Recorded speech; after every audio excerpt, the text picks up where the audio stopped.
بسم اللہ الرحمن الرحیم۔ ناظرین گرامی السلام علیکم۔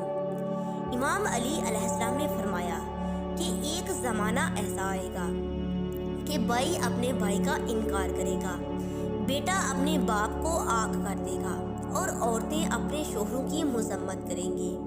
مزید اچھی ویڈیوز کے لیے میرے چینل معرفت کی دنیا کو سبسکرائب کریں اور بیل آئیکن کو دبانا مت بھولیں۔ ناظرین گرامی، مائیں اپنی لڑکیوں کا مذاق اڑائیں گی، فقہا اور عالم جھوٹ اور دروغ بیانی میں ڈوبے ہوں گے۔ اس وقت پوشیدہ چیزوں سے پردے اٹھ جائیں گے اور سورج مغرب سے طلوع کرے گا۔ اس وقت لوگ سود کے استعمال سے نہیں شرمائیں گے۔ اس وقت دین پہ قائم رہنے والا انسان 50 انسانوں کے برابر اجر کا مستحق ہوگا۔ یہ اس قدر برا زمانہ ہوگا کہ عورتیں اس قدر بے حیا لباس پہنیں گی کہ ہر مرد کی توجہ کا مرکز بن جائیں گی۔ شراب عام ہو جائے گی، حیا ختم ہو جائے گی۔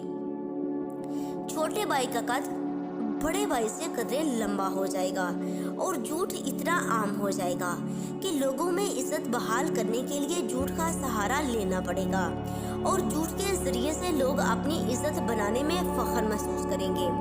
آسمان پر دمدار سیارہ طلوع کرے گا، یہاں تک کہ ندا دینے والا آسمان سے ندا دے گا، اے ولی اللہ زندوں کی طرف توجہ دیجئے۔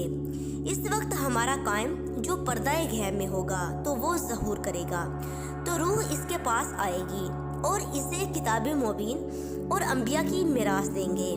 اس وقت اس کے پاس گواہی دینے والے موجود ہوں گے اور ان کی سربراہی حضرت عیسیٰ ابن مریم کے پاس ہوگی۔ پھر حضرت عیسیٰ خانہ خدا میں ان کی بیعت کریں گے اور ہمارے قائم کے پیچھے نماز ادا کریں گے۔ اللہم صلی علی محمد و آل محمد وعجل فرجہم۔